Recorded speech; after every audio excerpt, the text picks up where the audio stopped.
6 oy, 180 kun. Bu juda uzoq vaqt. Shu vaqt ichida odatlaringizni, intizomingizni, fikrlash tarzingizni, umuman hayotingizni 180 gradus darajaga o'zgartirishingiz mumkin. Bu videoda keyingi 180 kun ichida hayotingizni tubdan o'zgartirishga va sizni butunlay boshqa odamga olib chiqishga yordam beradigan 5 ta qadam haqida gaplashamiz. Qani boshladik. Birinchi qism zaif nuqtalarni topish. Maqsadlarga erishish va hayotda o'sishning eng muhim qismi siz nima ortga tortayotganini aniqlash. Qaysi odatlar, qaysi harakatlaringiz sizni ortga tortmoqda? Agar to'siqlarni aniqlasangiz, o'sish darajangiz keskin o'zgaradi. Ya'ni siz taxminiy va tavakkal ishlarni kamroq amalga oshirasiz. Ba'zida odamlarning fikri foydali bo'ladi. Chunki sizga ba'zida kamchiliklaringizni aytadigan, sizni tanqid qiladigan odamlar kerak bo'ladi. Har bitta odamga o'zining egosi bo'lganligi uchun ba'zida o'z zaifliklarimizni ko'rishga xalaqit beradi. Lekin boshqalar buni payqashi mumkin. Shu orqali siz ularning tanqidini va fikrini to'g'ri qabul qilish orqali o'z kamchiliklaringizni yopishingiz mumkin. Videoni shu joyda pauza qiling. Qog'oz yoki daftaringizni oling. Sizni ortga tortayotgan narsalarni birin-ketin yozib chiqing.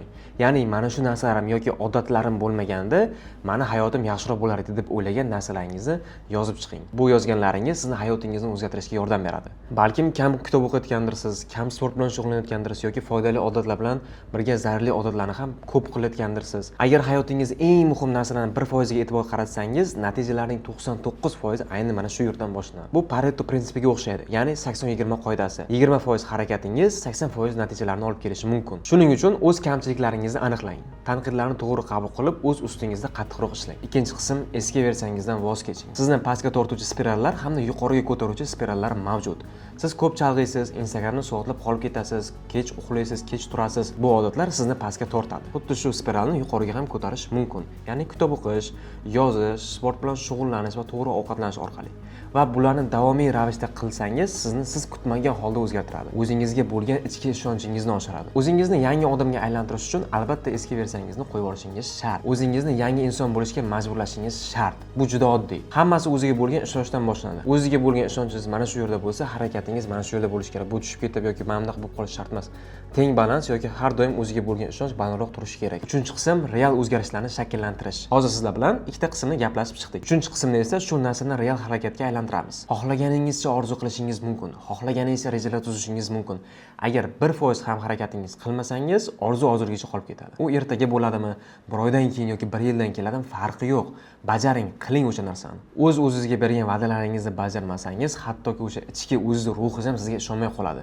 Kichik-kichik o'zgarishlardan boshlang. O'rningizni yig'ishtirish, ertalab sovuq dush qabul qilish, telefondan kamroq foydalanish, mana shunaqa oddiy odatlardan boshlang. Keyinchalik esa o'z-o'zidan kattaroq vazifalarni bajaradigan bo'lasiz. 4-chi qism komfort zonadan chiqish.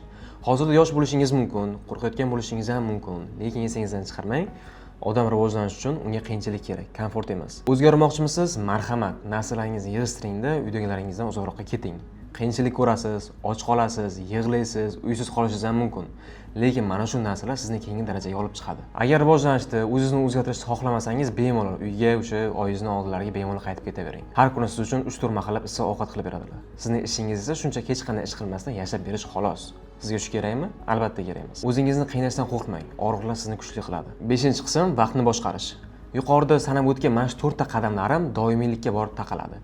Biror ishni qilyapsizmi, uni oz-ozdan bo'lsa ham davomiy qiling. Zalga chiqyapsizmi, 2 soat chiqishingiz shart emas, yarim soatdan, lekin har kuni chiqing. Kitob o'qiyapsizmi, 100 betdan emas, 10 betdan har kuni o'qing. Qilayotgan ishingizdan tez bezib qolmaslik uchun uni oz-ozdan qiling. 2 daqiqa qoidasi bor. Biron bir odatingizni shakllantirmoqchimisiz, uni 2 daqiqadan boshlang. Qanaqa ish bo'lishidan qat'iy nazar, bu narsani avtomatik tarzda qilganingizdan keyin, siz endi bu ishni 2 daqiqada emas, 1-2 soatlab ham qilishingiz mumkin. Misol uchun, siz har kuni qorong'i kirganingizda, albatta siz chiroqni yoqasiz. Qo'lingiz avtomatik tarzda chiroq yoqish uchun boradi. Bu ishni siz miyangizda o'ylab, hozir svet yoqishim kerak degan fikrlarni o'ylamaysiz. Bu odat bo'lib qolgan. Nega? Chunki siz bu ishni tez-tez takrorlaganligingiz uchun. Miyamizda bodomsimon bez mavjud. Qaysidir ishni siz takrorlan tez-tez qiladigan bo'lsangiz, aynan bodomsimon bez uni eslab qoladi. Keyingi safar esa o'sha ishni avtomatik tarzda bajarishingiz uchun u javob beradi. Siz keyingi 180 kun ichida hayotingizni o'zgartira olasiz.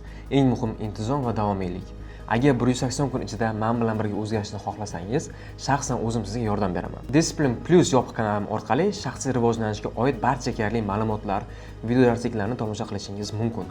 Bu yopiq kanalga qo'shilish narxi atigi oyiga 29 ming so'm. Bu narx evaziga siz hayotingizni butunlay o'zgartirib yuboradigan ma'lumotlarni olib o'rganishingiz mumkin. Kanalga qo'shilish uchun esa Telegram orqali Discipline Plus admin akkauntiga plus belgisini qoldiring. Vaqt keldi. Faqat bugundan o'zgarishga qaror qabul qilgan ekansiz, siz buni aniq uddalaysiz. Men sizga ishonaman.